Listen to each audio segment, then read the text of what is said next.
Welcome back to part 2 of adding angels and butterflies to the 460-gallon cylinder tank. We've got ourselves a new scrub brush. It's a little more bristly and a little more stiff than the previous one I was using. We've had to graduate to this to try to keep up with not only the algae growth that's beginning to occur on the sculpture, but there's a lot of sediment and dust that's beginning to occur. Unfortunately, the more aggressive I get at it, the harder I have to push. One day a couple weeks ago, I actually pushed one of the corals off, and this is the little socket that it slips over a pin. Well, being about halfway down inside the aquarium, I can't reach that, and I don't think with the tongs that I'm using I could accurately get that and push it onto there. So I've got to be just a little bit more careful. We're acclimating some golden butterflies, 3 of them, as well as some pygmy angels and a little rock beauty angel. We're going to put them in the tank today. Got them here over to the side, acclimating to the new water. Here's our new fish. There's 3 golden butterflies. Again, there's a rock beauty angel, a little bicolor pygmy angel, and then there's a lemon peel dwarf angel in this bucket here. We've been acclimating for about the last hour, and we're going to introduce them into the tank. Now, acclimation means we've allowed water from the tank to be drawn out and enter the buckets that the fish are sitting in so that they can get used to the water temperature, variations in water chemistry such as pH or salinity. It allows them to adjust to the environment before they go into this new fancy tank. But we need to finish cleaning it first before we can put those fish in.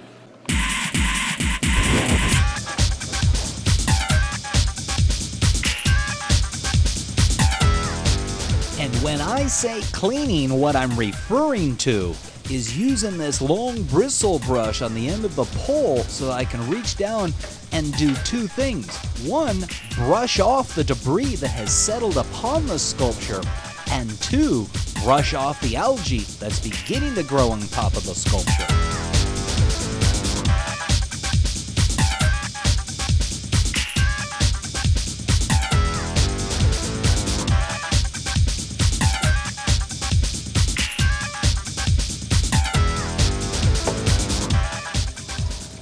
So as I mentioned, this new bristle brush is working out quite well.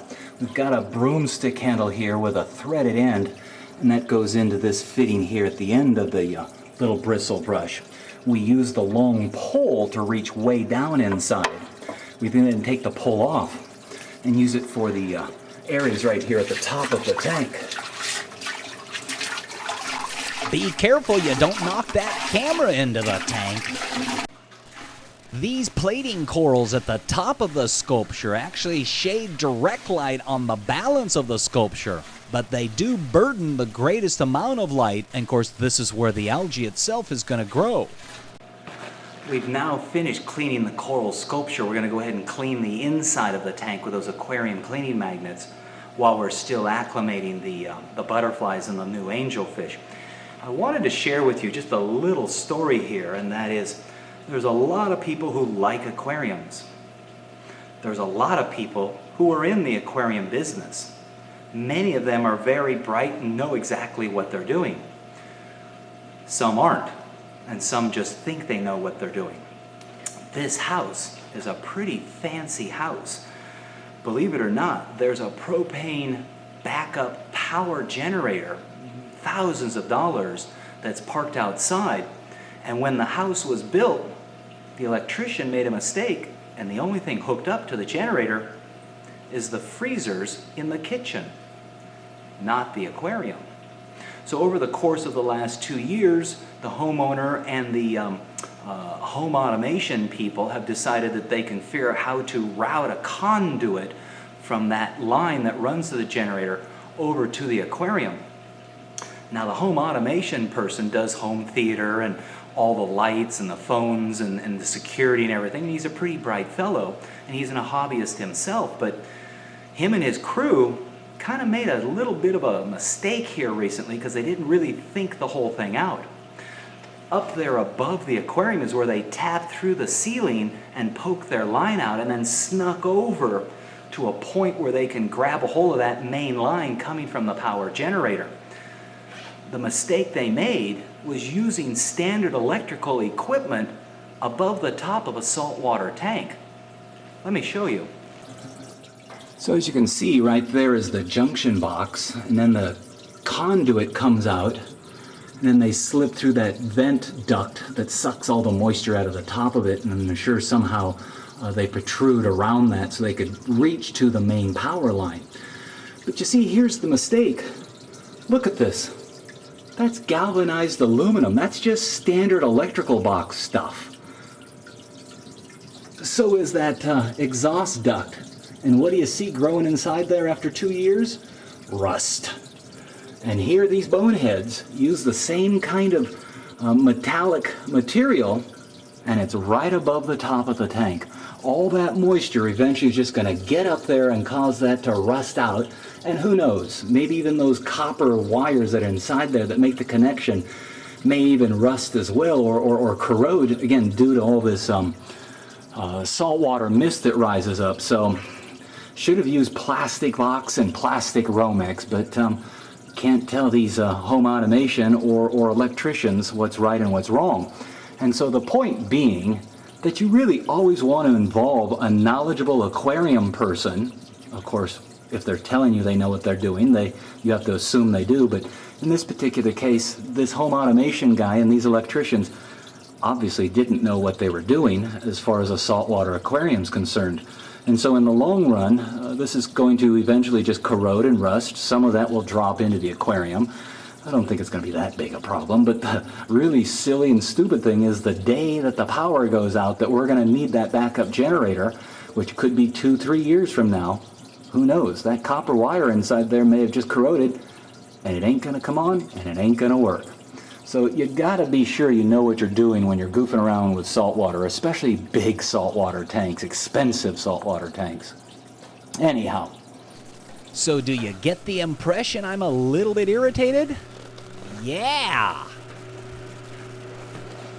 And since we're taking water out of the tank to acclimate the new fish, that means we have to replenish the water in the tank.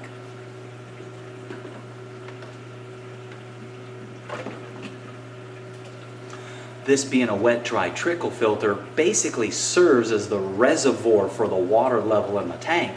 And as water leaves the tank, the water level in the filter will drop. So we need to add some salt water back to that reservoir down below before we can draw more water out to continue acclimating the new fish. Additionally, when water evaporates from a saltwater aquarium, the fluctuation in water level will occur down in the wet-dry or reservoir below. And in that particular situation, we would add back fresh water, because when salt water evaporates, only the water leaves. The salt content stays, which means it needs to be rediluted. And while we're adding that new water, we're going to go ahead and clean out the protein skimmer. That's about 3 days worth of stuff, and believe me, it's pretty aromatic. Cleaning the debris is fairly easy. You're going to just empty it out. The cup itself obviously came off the protein skimmer. We're just going to rinse it out down the drain.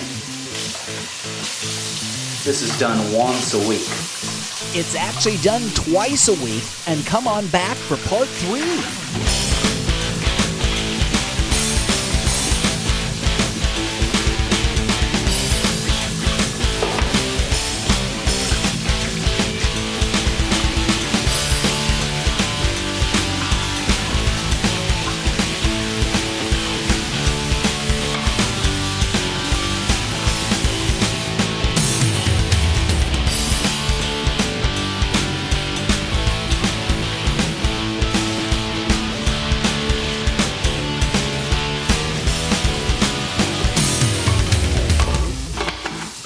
There it's ready to go back on the tank.